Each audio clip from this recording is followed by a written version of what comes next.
Hello everyone, welcome to channel learn with ease. आज का topic है company accounts issue of shares, जिसमें हम सॉल्व करेंगे question number 43 chapter 6 DK Goyal की बुक से क्लास 12 अकाउंट्स के लिए। ऑनलाइन सेशंस अगर आप चाहते हो तो मुझे फॉलो मैसेज कर सकते हो इस नंबर पर, अपना नाम और क्लास आप मुझे फॉलो कर सकते हो टेलीग्राम चैनल पर, जहां पर आप अपने डाउट्स और कमेंट्स लिख करके भेज सकते हो। तो यहाँ पर क्वेश्चन है, अकाउंटेंसी पब्लिकेशन लिमिटेड ने 50,000 शेयर्स इशू किए, पब्लिक को ऑफर किए हैं कि वो 50,000 शेयर्स परचेज कर सकती है। 10 रुपए का एक शेयर है, प्रीमियम 10%। 10% प्रीमियम मतलब 10 रुपए का 10% प्रीमियम 1 रुपए होगा। तो अगर पब्लिक को एक शेयर परचेज करना है तो उसे 11 रुपए की पेमेंट करनी होगी, और पब्लिक ने यहाँ पर सारे शेयर्स परचेज भी करना। जब कोई और इंफॉर्मेशन नहीं दी है तो आप यही मान के चलोगे जितने शेयर्स पब्लिक को इशू किए गए हैं उतने ही शेयर्स पब्लिक ने परचेज भी कर लिए। अब यहाँ पर ये जो 11 रुपए है, 4 डिफरेंट इंस्टॉलमेंट में डिमांड की गई, सारी पेमेंट आ गई है। कंपनी कह रही है सिर्फ 500 शेयर्स ऐसे हैं जिस पर आपको अलॉटमेंट और कॉल की पैसा नहीं मिला, मतलब कि सिर्फ एप्लीकेशन का पैसा मिला है 3 रुपए, सिर्फ इस 500 शेयर्स पर आपको रिसीव हुई। तो कंपनी ने ये 500 शेयर्स फॉरफिट कर लिए और दोबारा से रीइश्यू कर दिए 9 रुपए से। फुल्ली पेड शेयर्स रीइश्यू किए। आपको सारी जर्नल एंट्रीज बनानी है। किस तरह से करोगे, देखो सब कुछ वही सिंपल है, आपको वही सिंपल एंट्रीज बनाते जाना है। जहां पर फॉरफीचर की एंट्री आएगी वही पर डिफरेंस है। क्या डिफरेंस है वो आपको मैं बताऊंगी।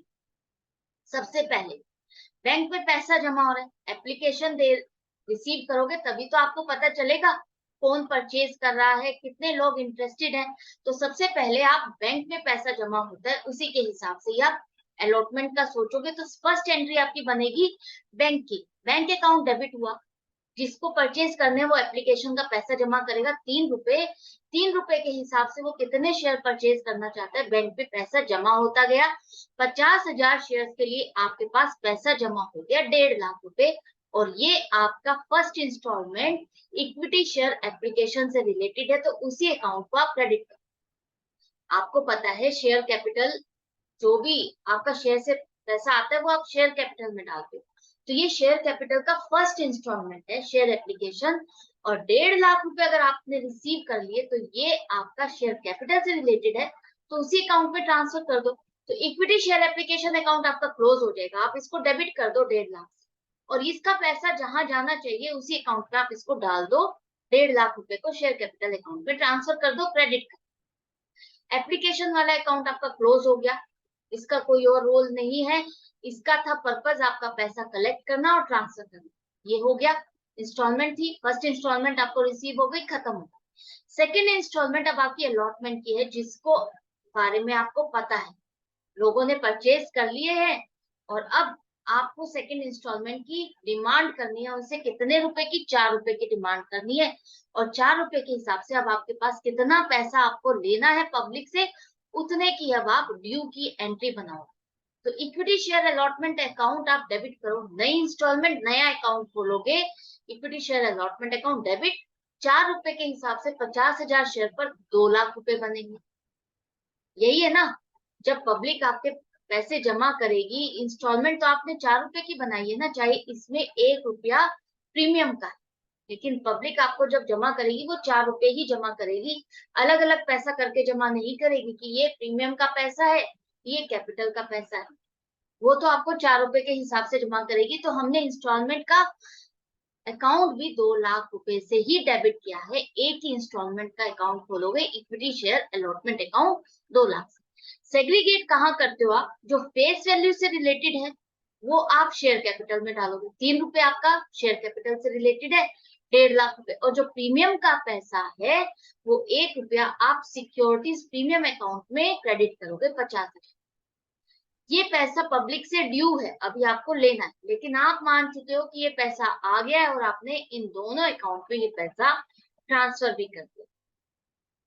क्लियर है। अब देखो पैसा आया कितना। पैसा तो आपके पास आया है 2 लाख शेयर पर ड्यू, 2 लाख रुपए ड्यू थे, लेकिन 500 शेयर पर अगर आपको 4 रुपए नहीं मिले तो 2,000 की पेमेंट नहीं मिली।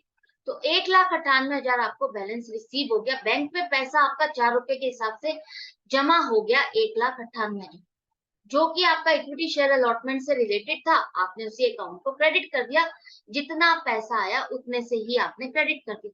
यहाँ देखो डेबिट, ये 2 लाख से क्रेडिट कितने से हो गया 1,98,000। 2,000 का डिफरेंस आ रहा है, 2,000 का बैलेंस आ रहा है, डेबिट बैलेंस। क्यों आ रहा है? क्योंकि 500 शेयर्स पर आपको 2,000 रुपए नहीं मिले, वही बैलेंस ड्यू का बैलेंस स्टैंड कर। क्लियर है? अब आगे देखो, यहाँ पर आपने ये सारा कर दिया। इसके बाद अब आपको नेक्स्ट एंट्री बनानी है फर्स्ट कॉल पे। जब तक कंपनी फॉरफिट नहीं करती, जिस पॉइंट पर वो फॉरफिट करेगी उस पॉइंट पर आप उससे रिलेटेड शेयर्स को की ड्यू की एंट्री नहीं बनाते। अभी एंड तक वो फॉरफिट नहीं कर रही, तो हम हर कॉल को ड्यू दिखाएंगे, हर कॉल में 500 शेयर्स को ड्यू दिखाएंगे। तो पूरे के पूरे शेयर्स लोगे अब आप 50,000 पर फर्स्ट कॉल की 2 रुपए के हिसाब से आपको ड्यू की एंट्री बनानी है। नया अकाउंट खोलोगे equity share first call account 1,00,000 रुपए से। 2 रुपए लेने हैं ना आपको, और ये शेयर कैपिटल से रिलेटेड है, आपने मान लिया और ट्रांसफर भी कर दिया। अब जो मैं कह रही थी कि 500 शेयर्स वो फॉरफिट अभी नहीं कर रही है, अलॉटमेंट का पैसा उससे नहीं मिला, तो आपने अलॉटमेंट के बाद ही कंपनी ने उसको फॉरफिट नहीं किया है। उसको फॉरफिट वो कब कर रही है? जब वो सारी फाइनल कॉल मंगाने के बाद फॉरफिट कर रही है।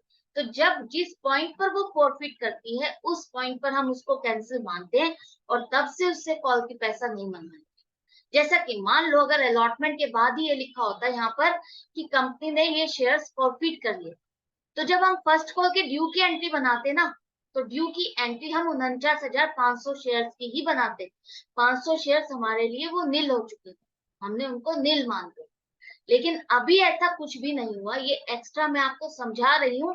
किसी क्वेश्चन में इस तरह से किसी पॉइंट पर आ जाए कि वो इस पॉइंट पर फॉरफिट हो गए हैं, तो आपको उतने शेयर्स लेस करके ड्यू की एंट्री बनानी है।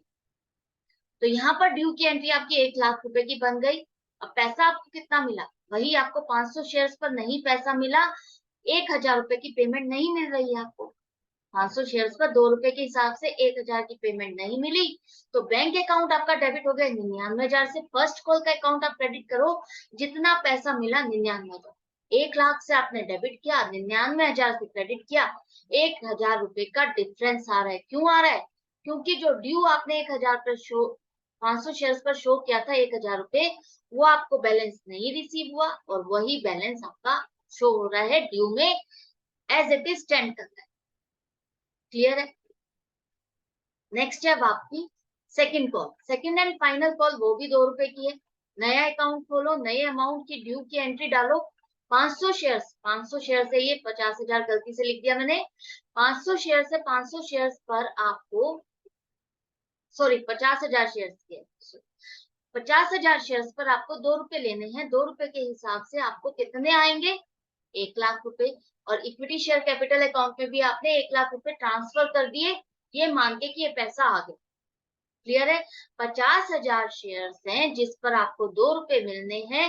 नया अकाउंट, नया इंस्टॉलमेंट का खोलोगे, सेकंड एंड फाइनल अकाउंट।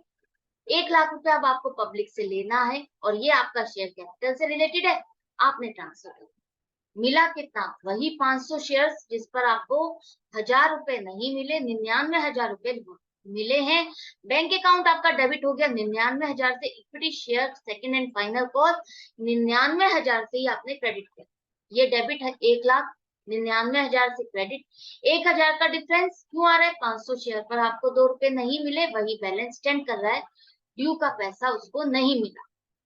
अब आ जाओ, कंपनी ने जब फॉरफिट कर लिया, फॉरफिट कर लिए पूरे 500 शेयर्स, 500 शेयर्स पर कितने पैसे फॉरफिट किए?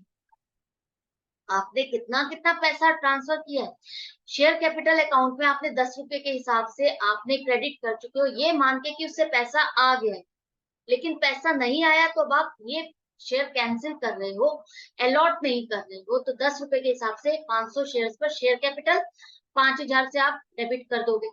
इसी तरह से सिक्योरिटीज प्रीमियम अकाउंट भी जो आपका अलग खुलता है, जहां पर आपने अलॉटमेंट के टाइम पर इन्हीं 500 शेयर्स पर 1 रुपया आना था, वो आपने ड्यू की एंट्री डाली थी, डाली थी ना आपने, तो वही आपको पैसा नहीं मिला 1 रुपया 500 शेयर्स पर, तो आप इसको भी रिवर्स कर दोगे 500 रुपए से।